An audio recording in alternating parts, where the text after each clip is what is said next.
Hey, welcome back to the hottest podcast in hunting, hanging out with the Buck Junkies here at the HTBRQ Studios. / Buck Junkies. How's everybody today? Good. Good. Well, hey, first off, we're going to get this out of the way. We're brought to you today by Fritos.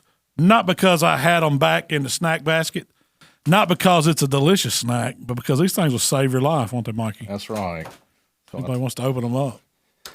Fritos have a high oil content. We learned this in a class. Well, actually, I took Mark to do his hunter's education class, and one of the guys in there teaching the class told us about, he was out in Colorado hunting on one of these pack mule, Wilderness. Yeah, they were way off Real the beaten hunters. path. Yeah. So they stayed out there like 10, 12 days or something like that. So it was just him and a guide, and that was it. So they went out in the, out in the mountains. Well, they got in there, and they got hung up by a big snowstorm, blizzard and stuff. So all their wood got wet. They didn't have nothing to heat the tent with or the camp with. And he's like, man, we were about to freeze to death. He said, we had plenty of food. We weren't going to starve to death, but we was about to freeze to death. And he said that his guide went digging through all the packs, pulling out all this food, and he found Fritos. And he said he made a little pile in the middle of the tent of these Frito scoops, and he lit them. And he said, man, we burned those things for like 3 days until this thing passed. So he said They stayed alive on Fritos, not eating them, burning them. I bet that stunk. God. Hey, you know how cold it had to be if you got to rely on Frito heat? Man, he lit one in the class. The flame stood up on it like 3 or 4 inches just on the little ones like those. Yeah, they've got a match. What burn with these jokers? I had never tried to. I've heard you can do that. He said it burned for a while. With potato chips. Really? Oh, yeah, it burns away. You can't. Yeah, that's right. You want to get those side by side money if you get behind on your payment. You need to put you some Fritos in the glove box. You did not hear that here, We folks. did not endorse that. We don't endorse that. I don't know if that. I mean, we need to do it. Does it work then? Wait till it gets real good and cold. And We'll like to PK with it this Yeah. weekend at camp. Jamie's going to put a pack in his backpack. He'll be at a deer stand. Yeah, Oh, stay you need the warm. Coke can and some Fritos. Cut the top That'd be the off. climbing stand special right Cut there. the top out of the Coke can. Drop you some Fritos in it. We used to take candles, put it in the Coke can. Heck, here lately when they want to do air conditioning, fight the mosquitoes off. Man, I'm sick of heat. It's messing up hunting season bad. It's messing. I mean, this is the prime time, fellas, and that's what we was going to talk about today. The rut is on where we're at. In fact, we're probably, we're stage 3, stage 4. We're going to talk about what the rut is and all that today. But the heat's been jacking with us. We've had all these crazy fronts come through. I mean, 70 degrees. tornadoes north of degrees. us and drops down. I mean, I like the drops, but it won't stay. It warms right back up like this week. We got down pretty cold last Sunday, had some good movement. And this week we're back to 70-something degrees, and then it's supposed to drop down again this weekend. So we should have an awesome jam-up weekend this weekend. But today we're going to talk about the rut. The rut. Yep. My that's what it's favorite time about. to hunt. My number one question is, and I don't know if this goes for y'all or not, if it's all guys or if it's just me, but why do women wait to schedule everything they want to do Every Christmas party. in the middle of the rut? Do y'all get that? I mean, does y'all's wives do that or is it just mine? I think it's everybody. Oh, I hope so. Because I think it's them trying to figure out where they stand. is that which was more important to you? Yeah. All you talk about is these deers with your buddies. Can't wait till the Going rut. hunting, wanting to go to hunting camp on the weekends. There But is no, the drama. rut's coming now, so we're going to see which one's more important. I think we need to start changing our conversation and be like, man, I think the hunting's going to be really good about the end of September. There you Yeah, go. that's right. That's what I'm And keep saying. amping it up. And they're like, oh, we need to do something that We weekend. can do all these Christmas parties, all these get-togethers, these dinners, or whatever in September. Right? But, well, we got to wait before college football starts. Let's get in August. Yeah. That's a good time for me. We changed deer season. Change deer season. Maybe we just need to talk to deer into rutting a different time. Need to push Show it mess back this thing anyway. up. Yeah. So today I want to talk about tactics for hunting the rut in North Mississippi where we are. What is the rut? Things like that. So It's gonna probably be more personal opinion than it is. yeah. Factual. Man, we ain't no then- wildlife. scientists. We we ain't don't no like scientists, no biologist specialists. Just from what our personal experience, what we've seen with rut hunting. Anybody want to start out with what is the rut? Do y'all? We can all take a turn too. Dating time. It's dating time for deer. Yeah. I don't know if it's dating time. It's No, it's some other I'm trying time. to keep it G-rated. yeah. Well, you think about it, it's just like mating practices with human beings. I mean, We used to ride around the Sonic looking for girls. You know, they looping around the fields looking for the does. That's what it is, really. They're out chasing. That's the time when all of the breeding takes place for the white-tailed deer. And every animal probably goes through a rut that's in the wild at some point. In our time in Mississippi, it usually starts around the 1st of November. That's when the mating season happens. The fawns have been weaned. They're off eating on their own. They're capable of surviving. The spots should be gone on them. The does are ready to come back in estrus, and that's what a doe's built for. It's built for having that next generation. So every year they're going to get bred. They're going to have a gestation period. Then they're going to have the fawns drop. They're going to raise those fawns. They're going to put on some weight, and they're going to go right back into estrus so they can be bred again. And the rut is that period when they breed them. To me, that's what I guess. That's what it is. That's it. I mean, I watched a buck last weekend give those Cialis head nod from across the food plot. You know, I mean, that's a product right there for you, deer Viagra. Well, if you sell that one, you put that out, them deer eat it up, they're ready to go. They're strong bucks during the rut. Be grunting everywhere. That's it. I mean, we always look forward to it. You know, I think Mississippi rut, and this is really the only place I've ever hunted, but I think it's a little different hunting. Like I talked to our buddy Jay up in Indiana, and they got a solid week that is just unreal. And they can pinpoint it, you know, to the days. Like he knows, like I'm taking off this week. I know it's there. And I don't know if it's because of the weather, because it's in and out of hot and cold spells or what it is, but it seems like it's a little bit more drawn out down here. And part of it is we got so many does. Yeah. So And bucks can't keep up. I mean, Yeah. And that was one of the things I kind of, you know, looked up on and stuff. And, you know, we're trying to get our land, you know, to where it's kind of a 1-to-1 ratio, you know, and it gets that rut a little bit shorter, but it peaks out. And it's a lot going on in that time period. And like Jamie said, the more does you have, hey, it's more, they got to breed more. So it's going to draw out more. Yeah. So I think with that smaller population, and there's different trains of thoughts on it. Some people think if you got a lot of does, it's going to be more bucks are going to have to come to you and you're going to have a chance to see more. But I think that the fewer does you have, the more there's going to be competition. So you're going to see way more buck movement trying to chase those does, corner those does.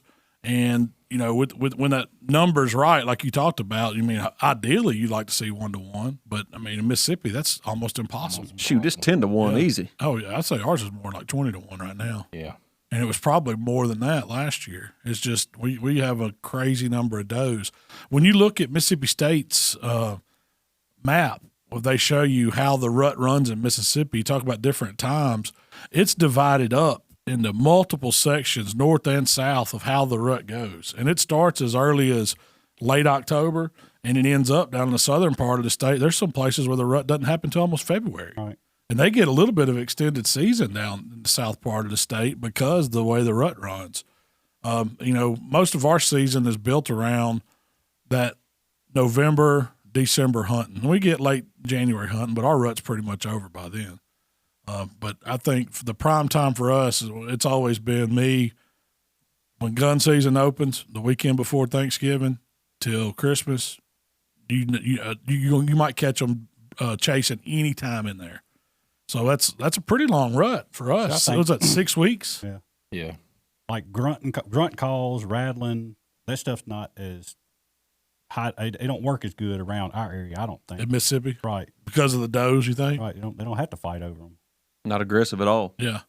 I mean, I have seen them, you know, get out there, and I wouldn't say necessarily sparring, but, you know, they're kind of early stage of rut. They start pushing on each other and, you know, kind of showing their dominance. Now, it might be a spike and a 4-point. They really ain't dominating nothing, but they're going to think they are. Yeah. A lot of it we don't see is it's nocturnal. It happens. Yeah. Just the way it goes. Hunters get in the woods, they pressure them. Those deer turn nocturnal. That's just the nature of that animal. They move more at night than they do daytime. But so let's. The next topic I have is talk about tactics for hunting the rut where we live. What are some things that y'all look for when you're saying we're going to go out, the rut's on? Are you going to change tactics, or what are some of the things y'all look for hunting the rut?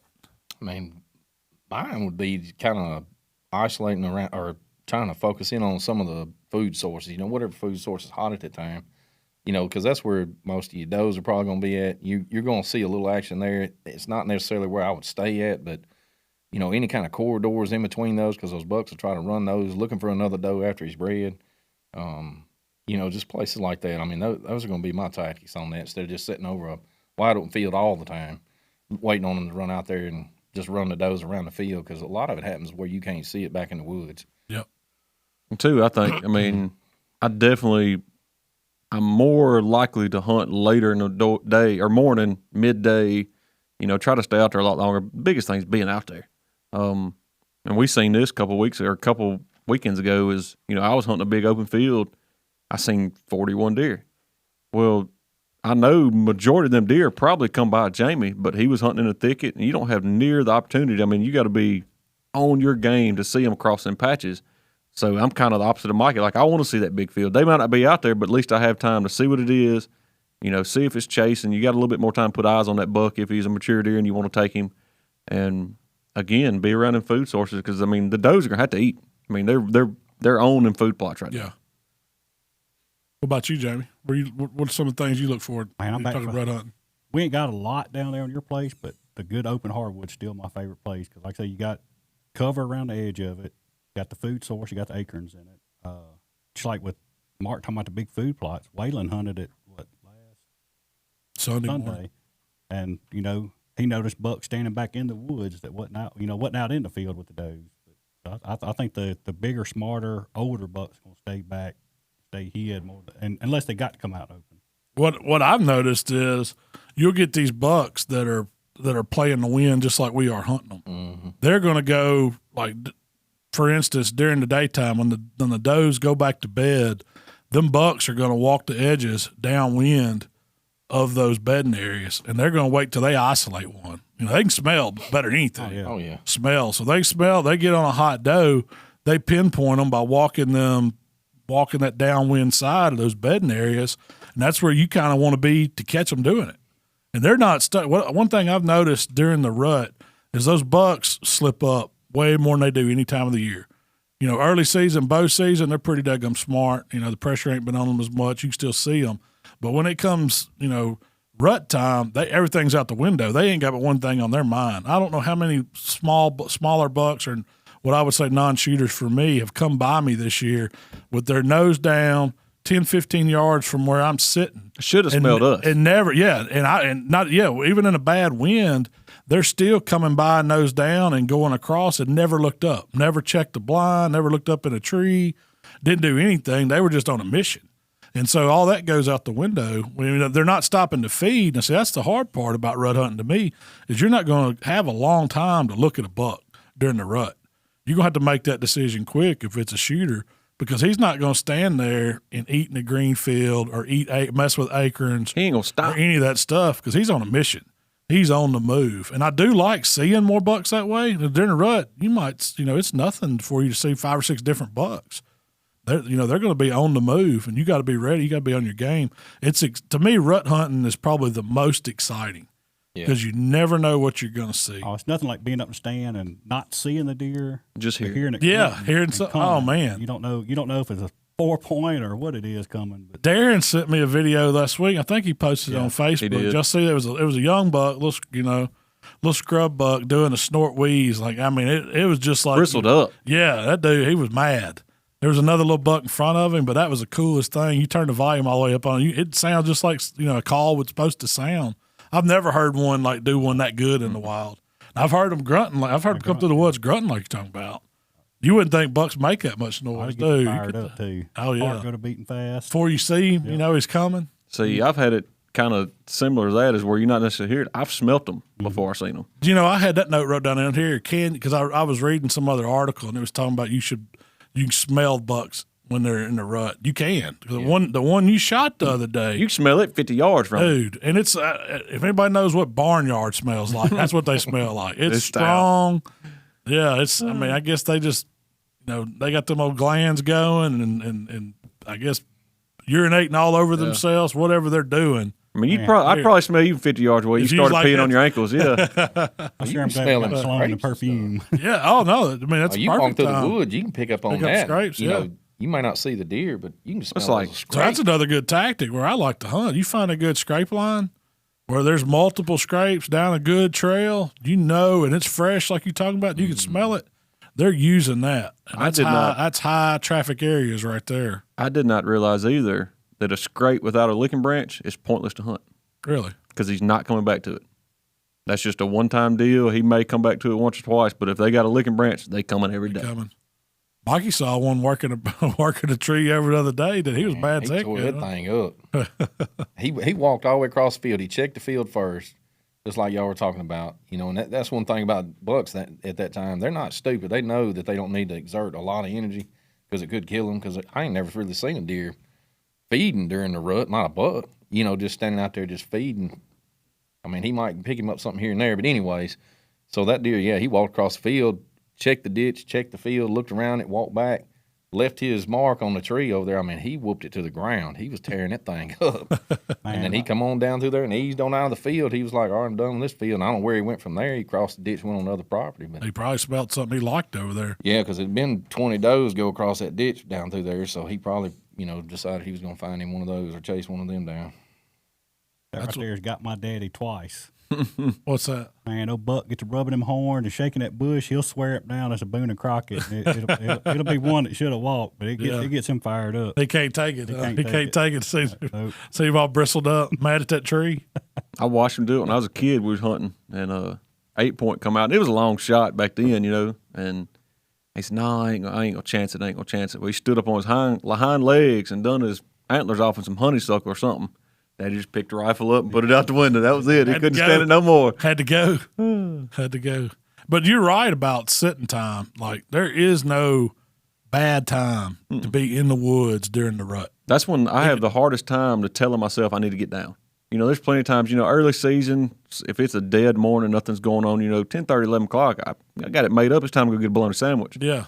But these weeks right now, like I'm like, I'll sit here 5 more minutes. I'll sit here 5 more minutes. You know, and it's hard to make yourself get down when you know there's no telling what can happen in those next 5 minutes.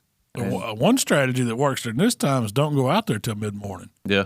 Do those midday sits, you know. Get out there at 9:30 and sit till, you know, 2 o'clock. Then maybe change if the wind's doing something, if you hadn't seen nothing in a while. But that's you know, you'll catch a lot of them bucks on their feet between 11 and 1 midday. Both of them, Saturday, me and Waylon, I didn't see nothing until 10 o'clock. Yeah. There's been I've had several sits like that this year where I hadn't seen anything, but I've had some go cold after 9:30 too and not see nothing till noon. I mean, both bucks I've killed this year is after 10 o'clock. Yeah. You know, it was about time. Most time we were ready to get down, and they were there, you know. I think the bucks know. They know when lunchtime is, when that pressure lets up. It's safe for them to smell move. that bacon frying. That's it. Well, so we're talking about the rut. Let's go over what the stages of the rut are. Because really it starts, I mean, pre-rut, October, these deer know that you know, they're spending that fall time putting on weight. Because they're not going to eat like we talked about during the rut. They're all about one thing on their mind. So they've got to put on maximum size, you know, build up all that muscle to make it through it because they're about to starve themselves to death. So that's when you got those bachelor groups of bucks. This is all pre-rut. They're still grouped up. Well, something triggers them in about late October around here to where they start busting up. That's when they start tussling around. They'll start pushing each other around. They break out of those groups. And they start going out looking for doe.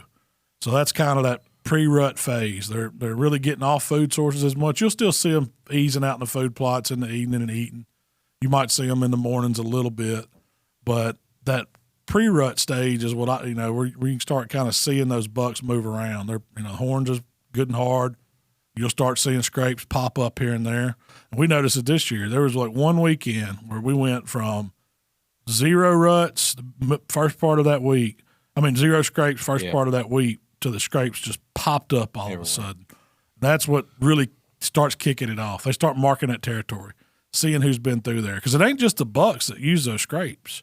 The does use them too. I've seen them do it. They go to them just as much. You put a camera on a scrape, and that's where usually when we do our trail cams and set those, we'll put trail cams on feed sources kind of to identify where our bachelor groups are.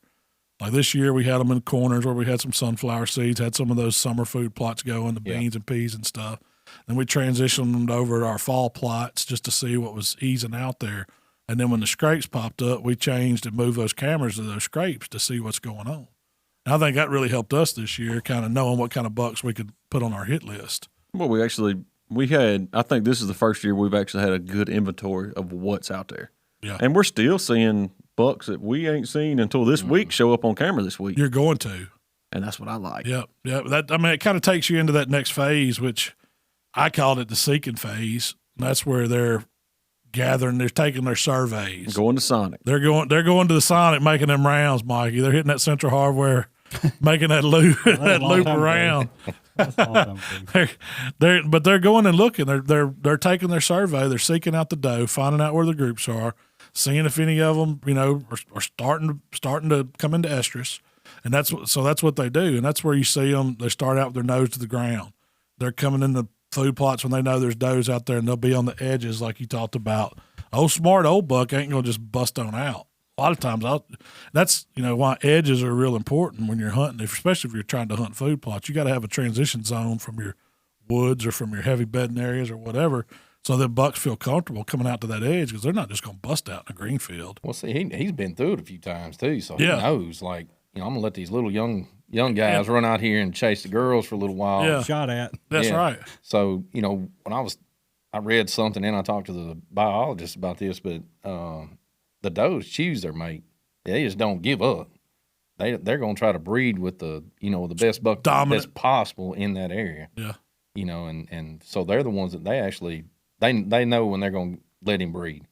They decide if he does or doesn't. It's just not, some of them ain't going to let certain deer breed. Well, I think you got some of them, like when they start chasing them, like they know a doe comes in. A lot of times it ain't just going to be one buck on them, or at least where I've seen 4 and 5. And that one I killed, y'all talk about the Crescent Ridge buck, or whatever you want to call him.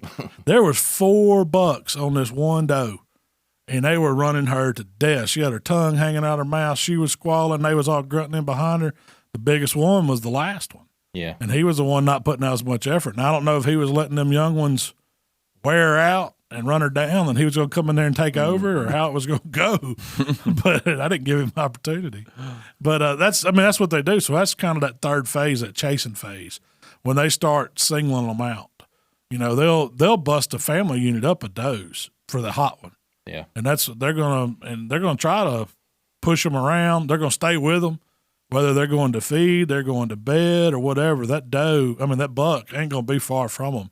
And when she gets ready, he's going to lock them down. And that might last for a couple, 2 or 3 days, I would think, on one single doe if she stays hot the whole time. He's going to stay with her till she's bred. And I don't know how many times they breed them. Do y'all have y'all ever heard anything I did like that? Go ahead, Mark. I did see a thing. We got a lot of twins down there. We have a lot of deer that are same age, look pretty similar. They come out with that mom in the spring, 3 little ones, whatever.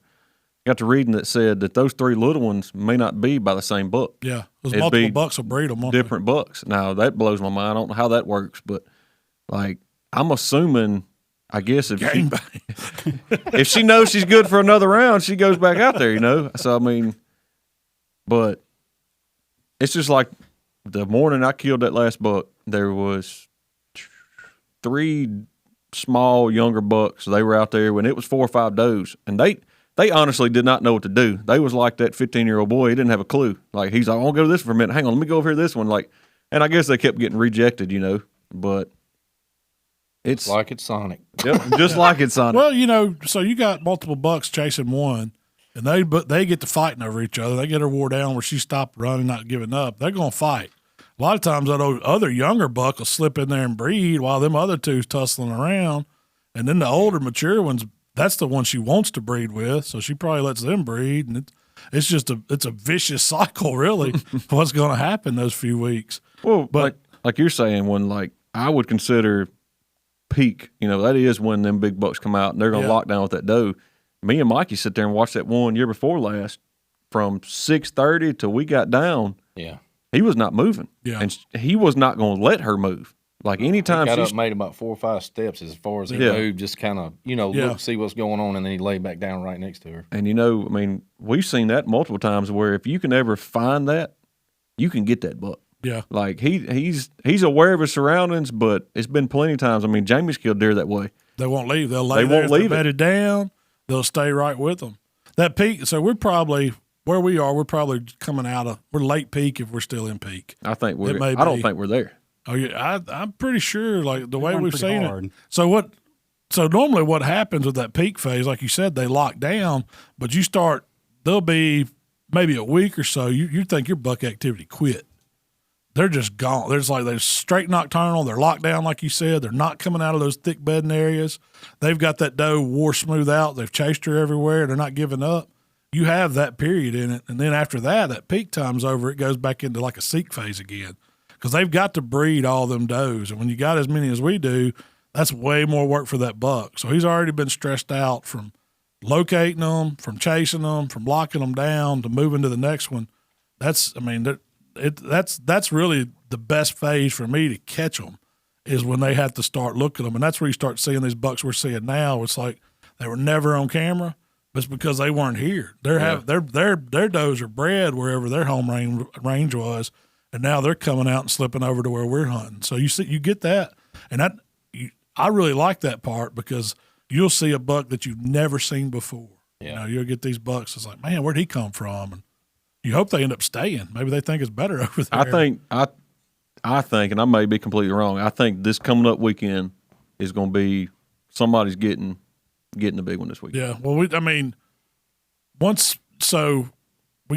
to that phase, that late phase like that, but we've had so much hot weather, it's kind of messed things up, and it's been harder to pinpoint.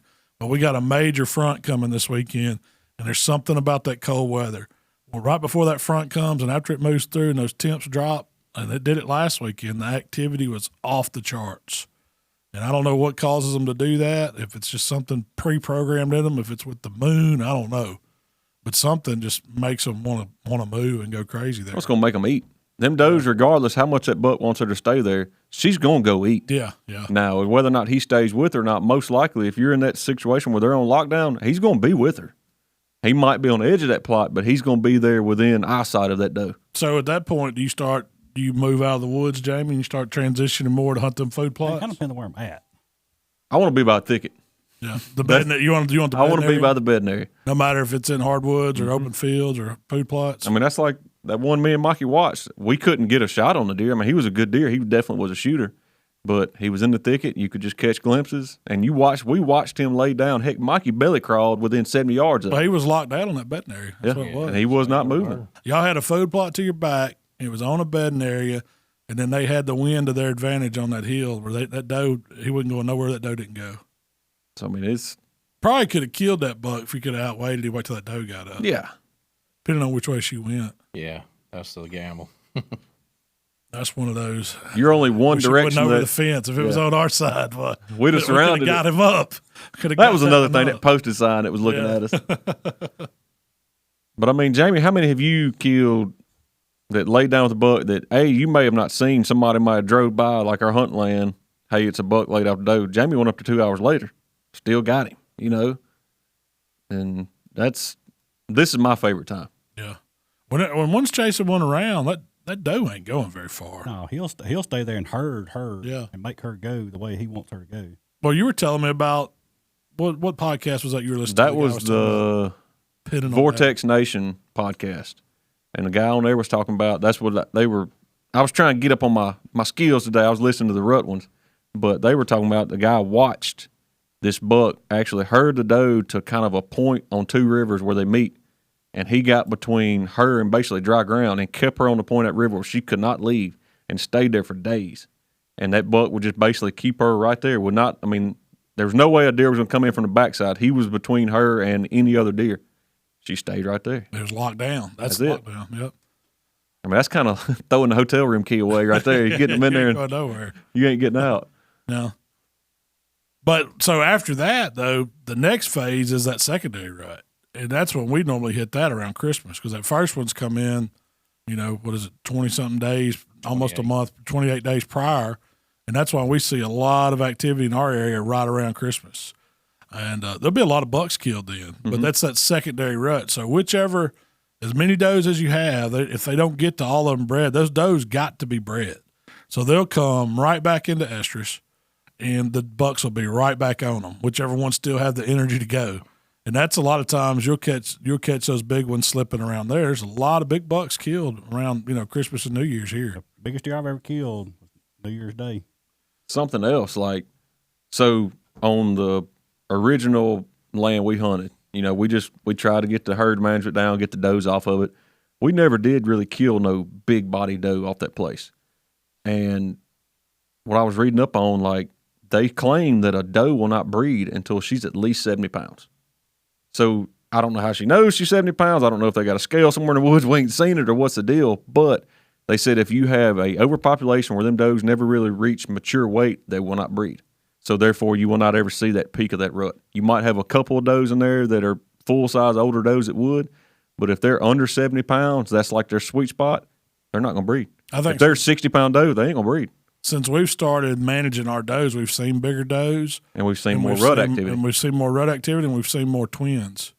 So to me, that's telling you when you're getting the ratio on the does right, when they're healthier, when they drop twins like that, and you see bigger doe.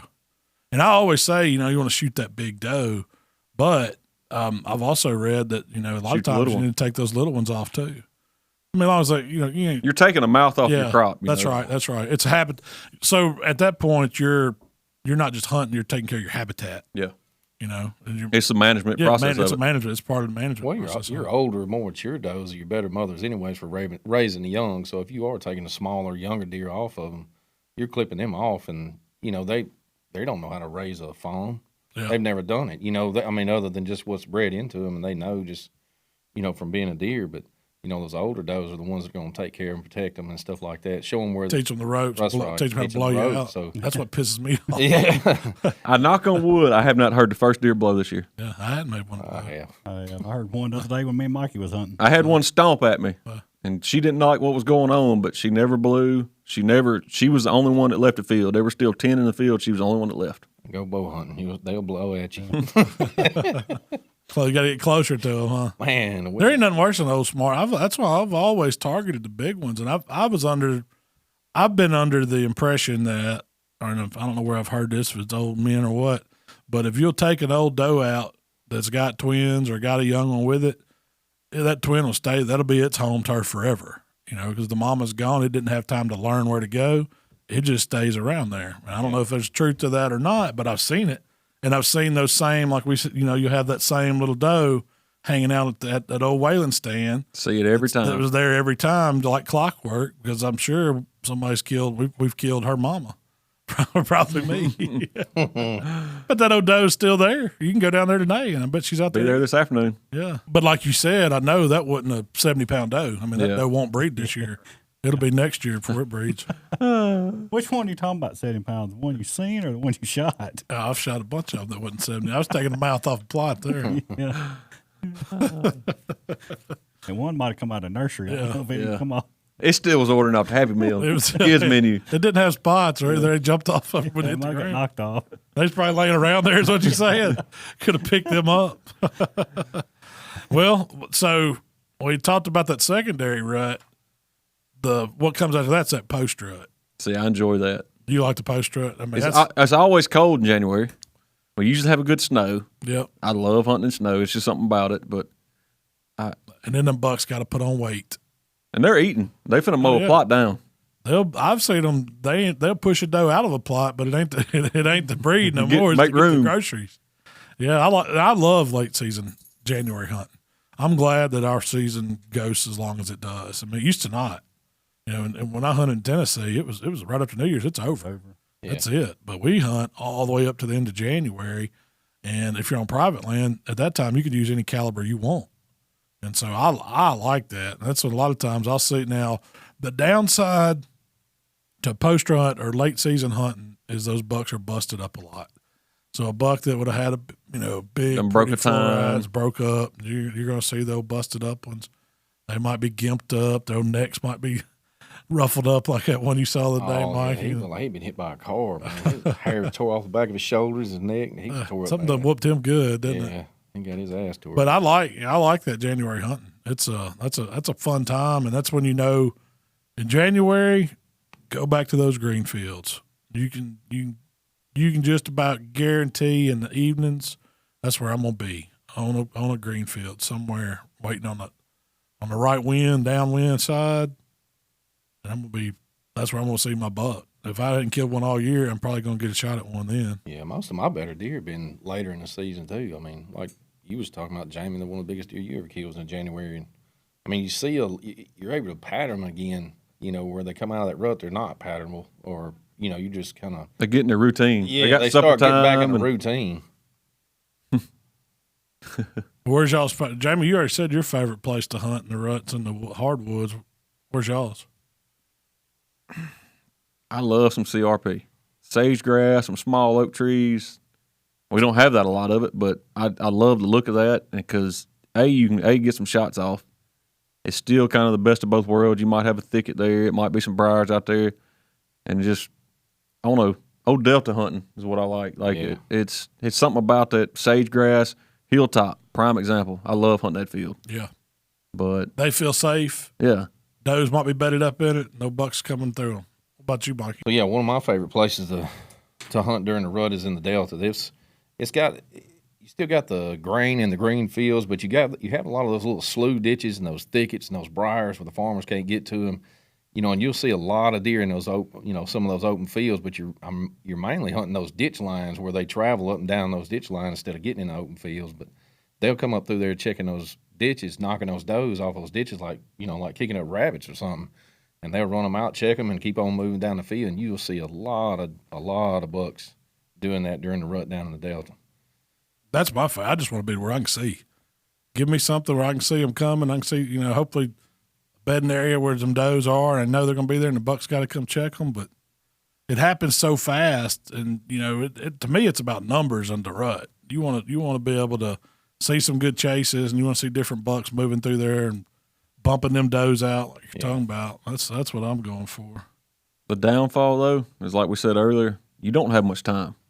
Yeah. I mean, that deer got by me the other week. And they can cover some ground now. Now, granted, that was a long shot, and I was trying to make sure I was doing the right thing. And by the time I looked at him, ranged him, he's gone. I mean, that was it. That's the hard thing about hunting woods and thickets and ditch banks is you got just a split second. That's it. Well, what do y'all think about targeting killing does during the rut? No. I can't do it. That's the attractant. That's the attractant. Yeah, that's like raking up your corn pile, getting rid of it. You can't do that. You can't get rid of your pile. Yeah. The only way I would do that, would be if I'd already killed a buck, and the does were still out there or something like that, go ahead and get one of those while they're there because I done busted everything up anyways, and one's stupid enough to stand out there long enough for me to get the rifle reloaded. You gonna shoot her? I'm gonna shoot her, yeah. If you ain't killed all But your I ain't does. gonna intentionally kill just a doe during the rut. No, there ain't no way. I want to get my does out early, preferably before, early rifle season or bow season even. Week after That way- Thanksgiving, no later. Yeah. And I don't like killing them late season, really. Unless you just have to, unless it's time to manage and you got to get some more mouse off the feed because I feel like they're bred and You're technically killing at yeah, least 2 deer. you're taking 2 off of it at that point. I don't guess it. I mean, once Maybe we need once to you change ground our check strategy then. it, once it's ground check, it's ground check. Yeah, if you ain't got your does, you don't need to get them now. It's too late. That's the way I feel, don't you? That's when you shoot them ones that are under 70 pounds. You know they ain't they ain't bred You got yet. to find the ugly one of the two. Or a gimped up one maybe. But no, I want to target mine. I'm not going to mess with them during a rut. There's different. I mean, people think different things on that. You can read it both ways. But I think if you go ahead and get them out early season and then have a good rut, let them does make it the rest of the year. Maybe they'll have twins. I think, too, something we've learned this year is that early season, getting them does out. I mean, technically, we probably should have done as much of that as we could in bow season, and it just didn't allow it this year. Yeah. But it threw the brakes on that old property. Yeah. I mean, now that we've kind of backed off on old property's coming back strong. Oh, yeah. There's been some movement in the last week. There's a lot. It goes down to pressure. Yeah. That's what'll turn them nocturnal on you. And that's what all that shooting does. So you got to think, if you're hunting those does during the rut, you're putting more shots out there. The deer are getting smarter. They're going to back off, and you're not going to see them as much. And you're going to push them to movement at night. And we've seen it. I mean, I've seen it time over time again. And I think, too, after this year, kind of learning what we've learned this year, I've learned more this year than I ever have hunting. And if somebody gave me the option to have one big piece of property or 2 half sizes, I'm going 2 half sizes. because you can put pressure on that one till you see, all right, that's too much. Go to that other one and completely separate yourself and just let that one chill. Oh, I think the smaller farms is the way to go. And that's worked great for habitats, as long as they're in a general area where you ain't traveling a whole lot for us. Yeah, or you can just be across down the road a few miles or something like that. I like it. I've seen a lot of those bigger guys go to that too. The juries, for example, I was listening to a podcast the other day, and they were talking about how they went from managing this, several thousand acre property to having these smaller 40, 80 acre, 100 acre farms spread out like you're talking about, and seeing they got places they don't step foot on until it's time to go hunt the deer. Because, you can use the game cams like we are, and you go in and put your summer plots in, and then you got your game cams. You don't have to go back on those properties, except to change batteries. Yeah. You can monitor what's going on there, kind of pattern the deer, and know where you're going to hunt them. And then you're talking about taking pressure off of them. That's the best way to do it.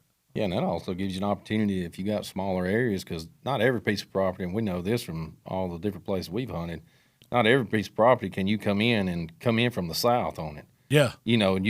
You're set up to hunt north winds, and supposed to be most of us set our stands up to hunt a north wind during the deer season. But if you don't have that north wind, or you don't have access from the south side of the property, and you have to come in from the north side to come into your stands, if you had multiple pieces of property where you could hunt those like on the wind, I'm going to this when the wind's coming this direction. That's right. Same way with stands.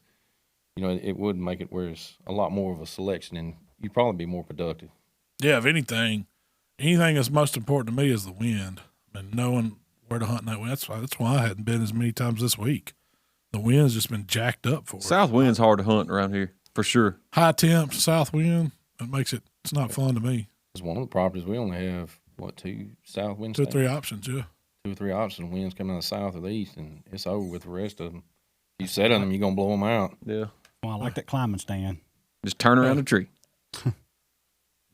So one other rut thing I had to talk about on here was, what kind of behavior do you notice in the deer that y'all watched during the rut? They're dumb. They get dumber. The bucks definitely do. Yeah. Doe, not so much, but I think there's things in the rut that you can get away with that you're not going to get away with early season, and you're darn sure not going to get away with late season. That day I seen, 41 deer that morning. A lot of them were downwind, but they were in such a hurry. They were getting pushed by little bucks. They didn't care. They were just trying to get across the field. They wasn't worried about if they were downwind of me. Now, that one buck that was by itself, he was trucking on along there, and he got to my trail in, and he threw the brakes on and didn't get spooked. He just stopped and turned away. He stopped right there. Knew something wasn't right. He knew something was not right. But I just think you can get away with a lot more where you probably really shouldn't. You can screw up, and a lot of times that buck won't catch it. Well, I've killed several bucks I was in a climbing stand, and they come up directly behind me knowing they should have smelt me, but either they were so focused on that doe that I didn't matter that much, I guess. But that's what it is. Yeah. You don't matter as much as that doe does. Their attention is definitely not fixated on you no more. It's just there's so much going on with running around, and they kind of lose sight of what they're really supposed to be looking for, which is us most of the time. Well, do y'all watch the doe behavior too? Notice them changing during the rut? They do a little bit. They're kind of like the old blonde hair girl in school. She goes flaunting a little bit and flipping her hair, and you do see. I have seen that. Where they do certain things that they normally wouldn't do when the buck wasn't around. You can tell, and it's just a breeding cycle. It's just like with any kind of bird or anything else. It's a mating ritual. They get frisky. Yeah. They know it's time to breed too. Mm-hmm. A lot of times they'll leave their younger ones, so they're vulnerable at that time. How many times have you seen a pair of yearling deer and the mama's out on a date? Yeah, out on a date. She's not around, and then knowing they'll probably come back or they're not too far. But that's one thing I've noticed is the doe are a little more the younger doe are way more careless too during that rut phase. And I've seen this year, it was the same day that those 2 or 3 does are out there, and it was a buck out there too. I've seen the older doe push the little doe, or the older doe push the little does away from the buck. Like walk over, and it kind of looked like they were playing, but I'm pretty sure the older one was like, she was pretty serious. Like, this this is my time. This ain't your doings, you know. Well, she selects. You know, that's what it says. She's gonna select who she wants to breed with. So if that's the top dude in the woods, you know, she's gonna push him out of the way, and she wants first breeding rights. You know, she wants to be able to select that muscled up guy. Best time of year. That old stud. Yeah, I don't know what my wife's thinking when she married me. I wasn't that guy. Your belly was sagging. She thought you was a 5-year-old buck. That's right. Felt sorry for me. It's good hunting though. It's fun. You see a lot more activity, a lot of stuff you don't usually see, and I enjoy it. And I wish they'd done about 4 of them every season. I wish these does were a little bit more friendly. Yeah. You know? Well, but another thing I had here, do y'all pay attention, or what do y'all think about the moon phase? Does that have anything to do with it? Do y'all look at the lunar charts, or the best times to be out there? Do y'all go by any of that stuff? Moon phase affects my deer hunting period. You know, because I know when it's like a full moon that the deer hunt, it slows down some, the movement, like at certain times of the day, or our peak times we want to hunt, you know, from 6 a.m. to 10 a.m. You know, it does change it some, but as far as like the rut, unless it's, you know, it's affecting that movement, so it's probably affecting how you're going to see the does and stuff like that. But, you know, honestly, during the rut, I don't really throw it out the window. Sometimes, yeah. I mean, I'm not going to not go to the stand if it's a full moon. I'm just not. See, I watch it. I just know that if it's full moon, deer can be out there feeding at night. They got plenty of light to see. I've always noticed that they're not in the food plots as early, or they're not coming out there in the afternoons either, in the evenings. If it's full moon, it slows down. But when it gets to rut, it's out the window. Like Mikey said, it doesn't matter. So if it's early season, and I see it's going to be a full moon, I know it's probably going to be a slow day. If it's late season, if it's in January, when you hit that last or that first full moon of the year, if it happens before the end of the season, it's probably going to be slow that weekend. Because that full moon throws that daytime activity down. But in the rut, it's all bets off. You never know when you're going to see them. So, my great granddaddy always said, whether it was fishing or hunting, if cattle was bedded down or laying down in the field, wasn't gonna see nothing. Everything was napping. Really? Mm-hmm. He wouldn't go fishing if the cattle was laying down. If it's a day where they're laying down, the cows are laying down. I promise you, if you're sitting in your stand and you don't see nothing, when you leave, go to the store to get lunch or come to the house, pay attention when you go past the pasture. See if the cows are bedded down. What if half standing up, half's laying down? You didn't see very many deer that day. Daddy had that same. Well, how many times have you seen? I mean, how many times have you seen a pasture full of cows where all the cows are laying down? There's been a few. Yeah, I've seen it. Yeah. So, I mean, usually they're either up or they're down. Yeah. Like, it's no in between. So, Granddaddy was always that way. Daddy taught, he'd always turn around. He wouldn't even go. If he passed the cow field and they're laying down, he's going back to the house. He'd tell Daddy before Daddy went fishing, you ain't catch no fish today. Yeah, he'd say the same thing, fishing, hunting, yeah, dang. Me and Randy were trying to talk Daddy to take us when he had that same theory. So we seen a couple cows stand up. Daddy, there's a couple standing up over in the pasture. Can we go, go fishing or hunting? I don't know if you can go by the pasture and honk a few times, get them up, if the deer jump up too. Yeah, that makes sense. That's what I should have done. I sent Randy out there to run all the cows up. Well, Mark, you mentioned that buck you watched the other day. You killed another buck. I did. You're the only ones on the buck board. I'm done. You bucked out, right? Yeah, I done got my does, got my buck. I'm probably gonna slip in and get me another doe, but yeah. That was a good morning. We hunted new land. We snuck over there, said not tell nobody till we got caught. Me and Mikey was even last to find out about that one. But we hunted, I guess that would have been, we hunted Tuesday first. And that's when I seen 41 and one sitting in that field. Yeah. And I don't know if it was the same one. He looked very similar. There's 2 down there that looked pretty darn similar. He come out, and that's the one that got across the field on me. And it got all over me because I had that shot that was broadside. He looked good. He got behind the limbs where I could still watch him, and he put a show on. It was just one of them things, get your blood pumping. He's a good ways away, though, isn't he? Yeah, it'd been a long shot. It'd been 325, 350. But he got by me, and I texted then. I said, man, I think that was him. Like, he slipped on by. And we seen a ton more deer that morning, and we took off the next day, didn't hunt. I think we had something going on up here. And then Thursday, me, you, and Jamie slipped down there, and, there was a couple moving. I was seeing a good many and had a couple of decent bucks come out. Nothing that – they've been great deer for a kid, but nothing, nothing crazy. And, heck, I guess it was about 6 does come out. 2 little bucks come out was kind of fooling with them. They wasn't really chasing, but they'd have their nose down and kind of nudge them, bump them around.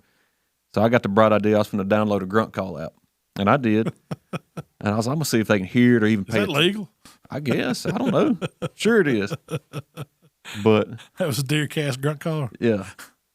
So I just hit play on a grunt call, set it on the window of the box stand, and sure enough, as soon as that grunt call grunted, them two bucks, they raised up and looked and kind of looked at each other, and they started pushing on each other. And I was like, man, that's pretty funny, you know? That was just coincidence. It may have You think been. it had anything to do with the call? They just I don't know.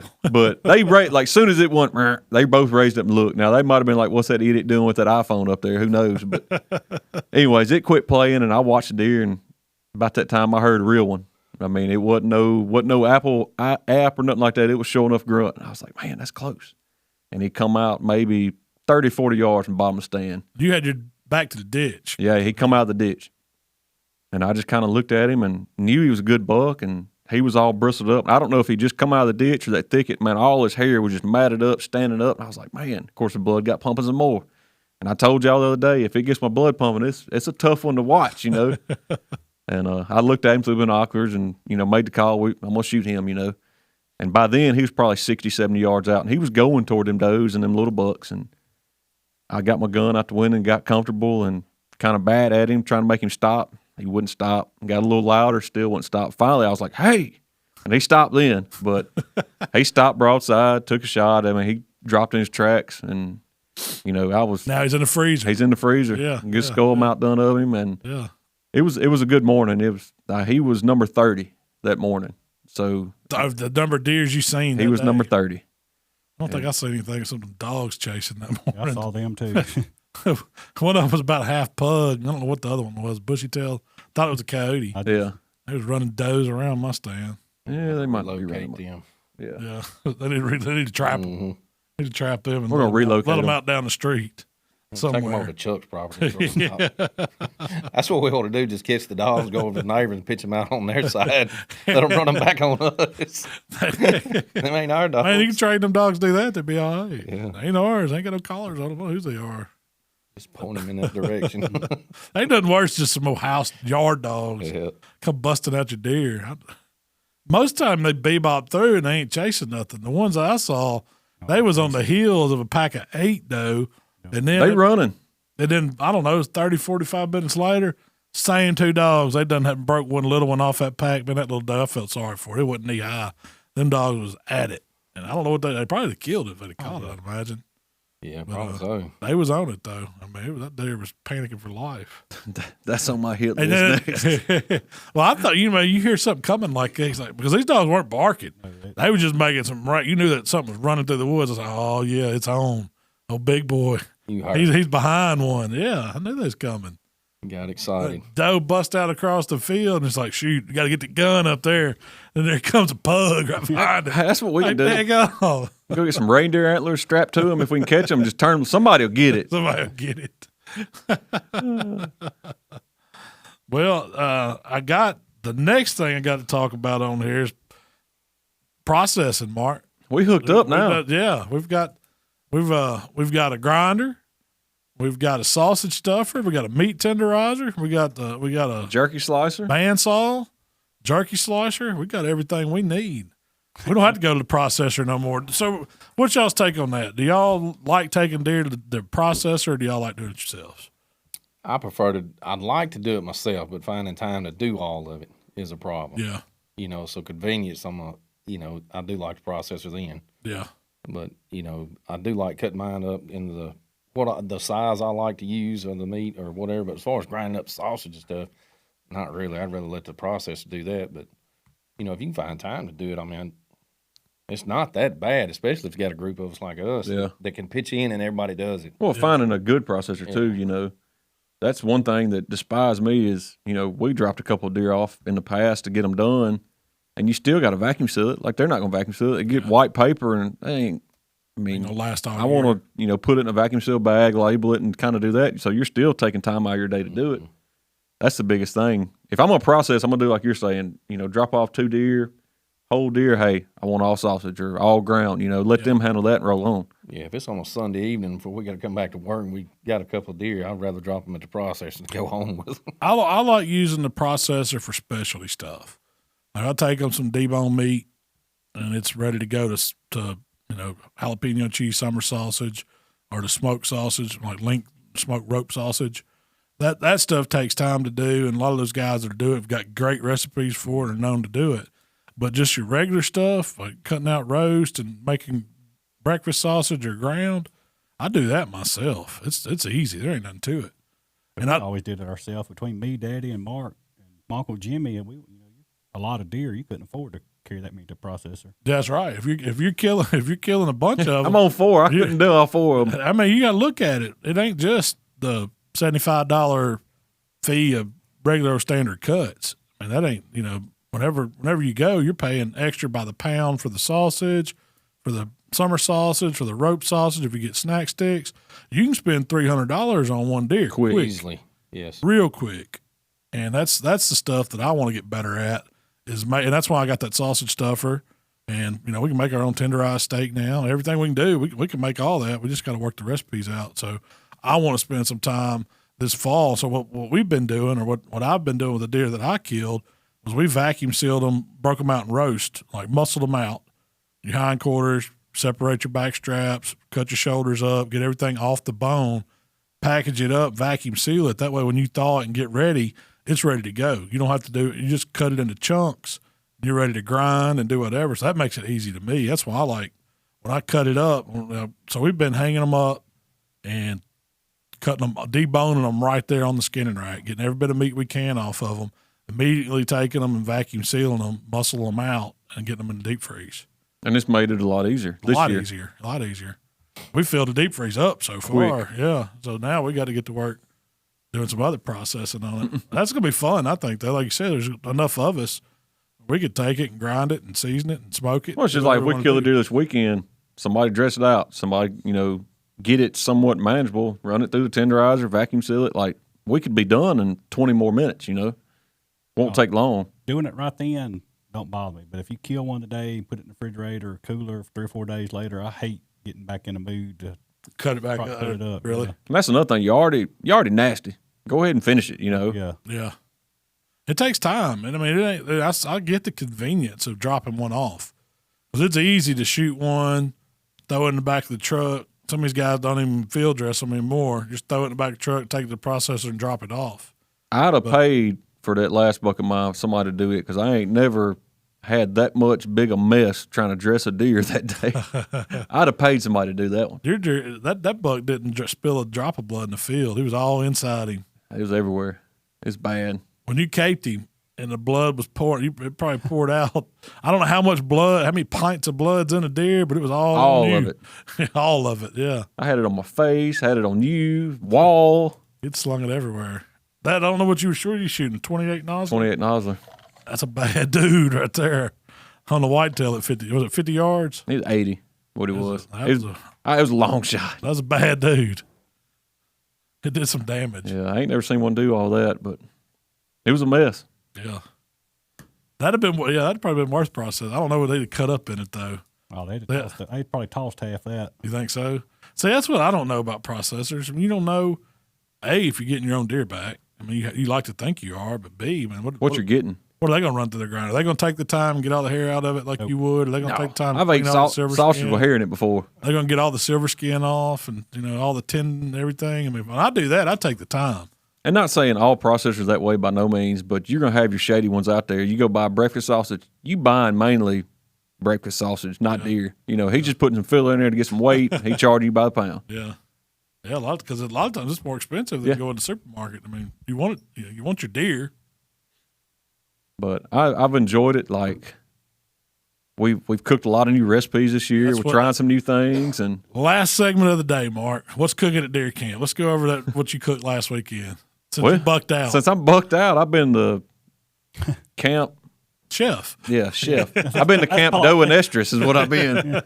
But you taking requests for this weekend? Yeah. I'm there to cook. I'm gonna bring my old knife roll and chef's tote. We can be ready to go. I want pancakes. Got it done. I'll bring the waffle iron too. But no, I mean, a lot of times, you know, we've kept a lot more deer meat this year, and between all of us, I mean, we've all shot our does except Jamie. Except me. And I'm starving over here. Yeah. I mean, we've got a lot more meat in the freezer than usual. You know, last year we'd shoot a doe, give one away, you know, carry it to somebody that needed it. One we didn't hang out at camp. Yeah, we didn't have a camp to hang out at. Yeah. So we've tried to do new recipes, and me and you were talking, like, I've been wanting to do a whole hindquarter, and we still haven't done that like I want to do it yet. But last weekend I said, well, heck, I'll take this hindquarter off this buck. We, you know, removed all the silver skin, left it whole, just deboned. I laid it out, cleaned it up good, seasoned it, rolled it, tied it back up. We put it on a pellet grill for about 2.5, 3 hours. Injected it. Yeah, and injected it, yeah. And What'd you whip up for that? that was just a little bit of beef broth and just our steak rub. You know, our rub we sell is just kind of salt, pepper, garlic, just get it incorporated because, I mean, you need some salt in that big old roast, you know. And once we got it tied up, you know, put it on the pellet grill, smoked it a couple of hours. Go about 250. Yeah, we started off low, trying to get some smoke on it, you know, and I would say it was still medium to medium rare at that point. I mean, it was not anywhere done. Took it off, sliced it in the probably about 1/4-inch slices, you know, stacked it in the pan, and heck, we put garlic, onion, mushrooms, like all these different vegetables in there. It would just go. That would work. Put it back. Au jus. Yeah, au jus. Made some broth up. Yeah, some 2 beers. beers. Heck, extra pepper. Put that Pepperoncinis. pepperoni, some chimichurri rub, and just put a bunch of flavors that would go with like beef. You know, anything that would complement beef, one in there on that deer roast. And I got lazy then. I popped it in the oven about 350 degrees for, I don't know, 4 or 5 more hours. We cooked it till it was good and tender. And heck, took it out. I made a cheese sauce, made me like a roux, folded it in a bunch of cheese, had some toasted bread, and it was like a deer Philly cheesesteak, and it was pretty darn good. It was real good. I caught it as open face hindquarter sandwich. Yeah.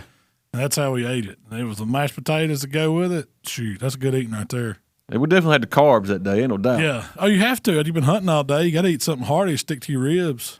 But You make it that sound was like that was a good recipe. That was a real good recipe. But I don't know what we're gonna do this weekend. we got to come up with something, man. I don't know. It's I get pancakes. You want it before or after hunt? No, I was just messing around. No, you getting them now. No, I don't want no pancakes. We can't go wrong with some pancake. I got some real maple syrup there. Oh, we do still have that. Yeah. Good. But that's about all the time we got today. I think we covered everything with the rut. I'm ready to get after them. I don't know about y'all guys. We need to be out there now. And they need to. I'm going to be out there in the morning, I promise you. But we will be back next week to talk about, I don't know, some other Buck Junkie stuff. Good deal. But we appreciate y'all hanging out with us, and we'll see y'all next time. Be safe out there in the woods, and good luck, fellas.